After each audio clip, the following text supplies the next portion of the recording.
Okay, so this will be video number 2 now. Let me take some fucking water first.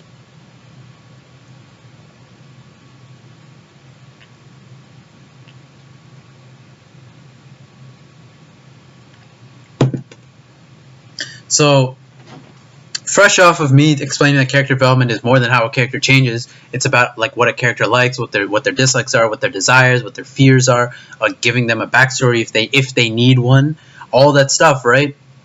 It's more than just change. Now I gotta attack another fucking stupid, irritating, infuriating like new wave of like that is just taking all of Dragon Ball Twitter. Apparently, it's this whole fuck power levels thing.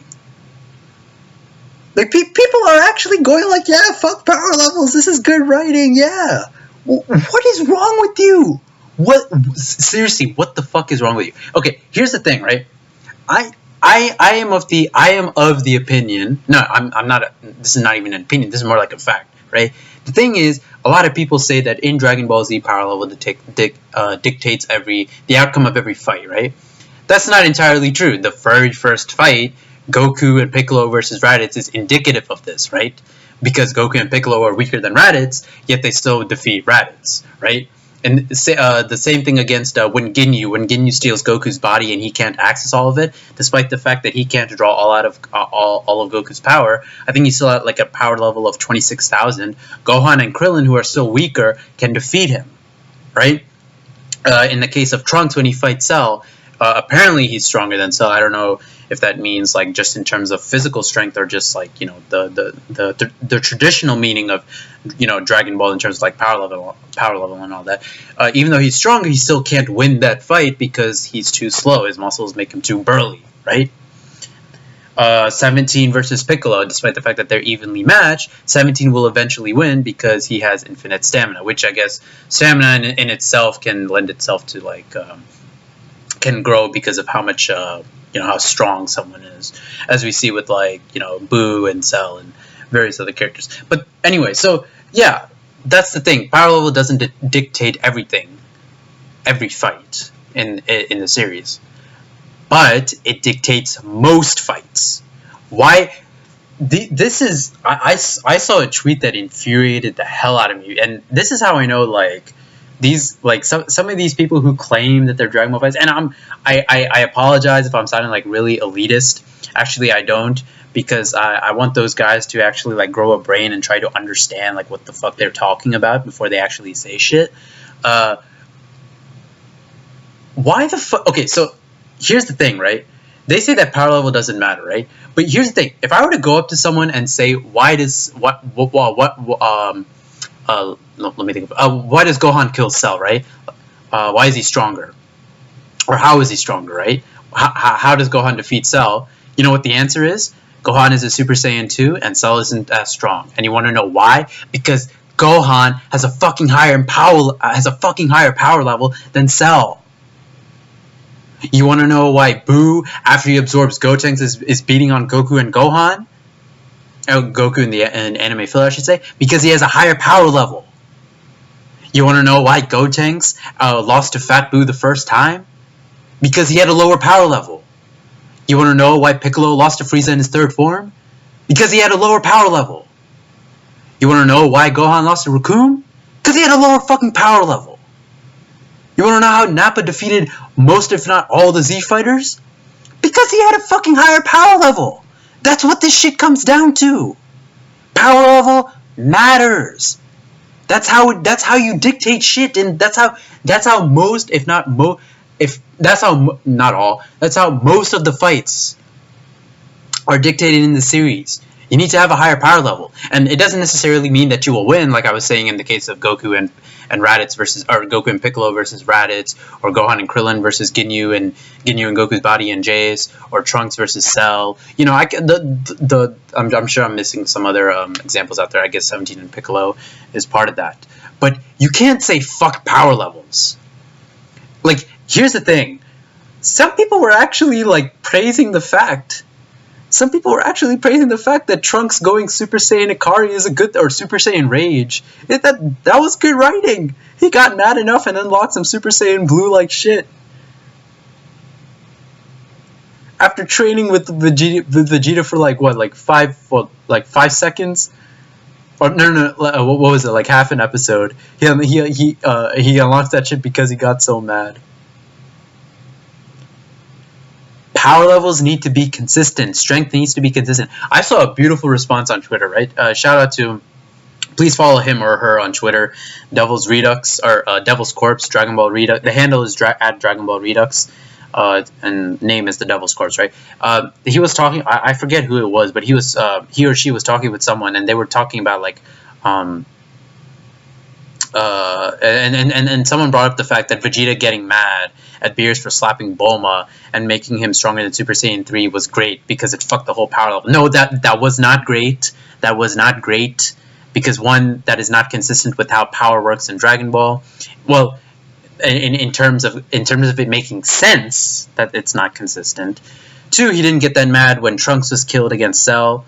And three, Vegeta at that point he needed a Majin power. Whether the Majin power up was permanent or not after he died, for him to be at the level of Super Saiyan 2 Goku, we'll never know. But I would like to think that it's permanent at least. But anyway, the fact that Super Saiyan 2 Vegeta, when he's mad and got mad and he's stronger than Super Saiyan 3 Goku, you don't have to admit it to yourself. You can keep lying to yourself, but at the end of the day, that's just bad writing. Whether you want to admit it or not. And that's just how it is. Super Saiyan 3 strength, at least, or at least I guess in the case of Beerus, can only be achieved if you're trained by Whis. And Super Saiyan 3 by itself can only be achieved if you're either dead or in the afterlife. Or in the case of Gotenks, if you have the benefit of using two bodies.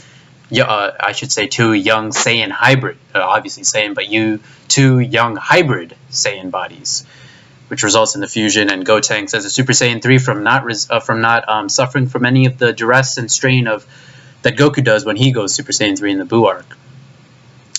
But yeah, power levels fucking matter, dude.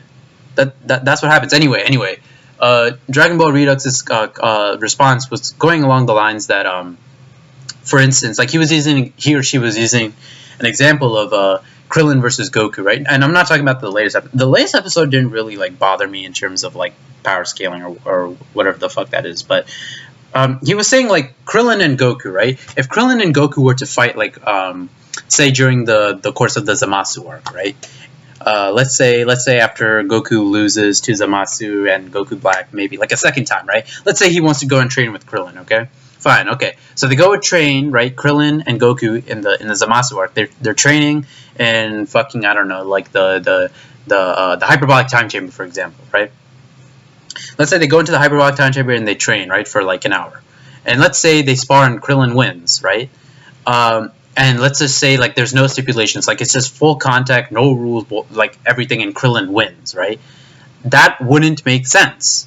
Why? Because Krillin, we haven't seen any sort of training from Krillin which would make us believe that Krillin is at the level or at the strength of a Super Saiyan fucking Blue, right?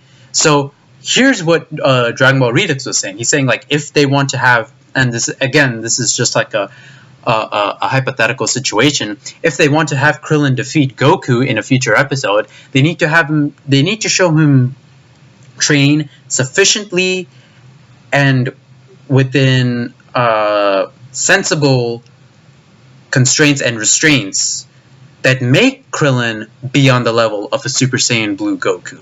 So, for instance, if Krillin, right, were to train with Whis for, I don't know, let's just say a year in the fucking hyperbolic time chamber or something. I don't know. Let's just say Krillin were to train with Whis for a year in the hyperbolic time chamber, and then he comes out and he fights Goku and he wins. Okay, fine. Yeah. I could get behind that. Why? Because his training made sense, and we saw it. However, if Krillin were to fight Goku without such a method of training, and then he beat Goku or Vegeta or even Piccolo or Gohan, right? Then yeah, it wouldn't make sense. That would be shit writing.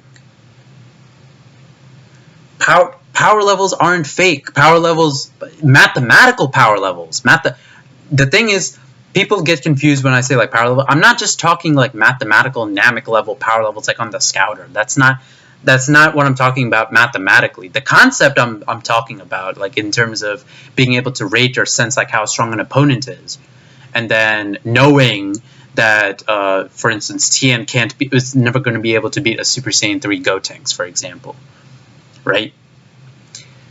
Something like that. That's what I mean. I'm not talking about like numbers and scouters and all that shit. That's not what I mean. That being said, power levels, they have to be consistent, and logical progressions of power need to be shown in the series. If you just have fucking Videl show up out of nowhere and beat Vegeta in a fight, of course everyone is going to call bullshit on that. Or if you're going to be okay with Mr. Satan defeating Boo in a fight, you're going to call bullshit on that. Why? Because it doesn't make fucking sense. It doesn't matter that they were once martial artists. You need to show sufficient methods and sensible methods, things that make sense to show how a person that was originally weaker than someone got to their level of power or surpass their level of power. So, what is the point of this video? Think before you speak when you say fuck power levels. Seriously. Because the next time someone says that, I'm just gonna assume that they're okay with fucking Bra beating Piccolo in a fight. Honestly, like that, or they'll be okay with Yamcha defeating No, they'll be okay with Yamcha or Chi-Chi defeating like Gohan in a fight without showing like any sufficient training, just because they got mad, like they got mad at something and they were like and then they boom, fucking like key blasted their shit, or I don't fucking know. Anyway, so I'll end the video the same way I ended the last one. If you keep saying this bullshit, well, fuck off, seriously.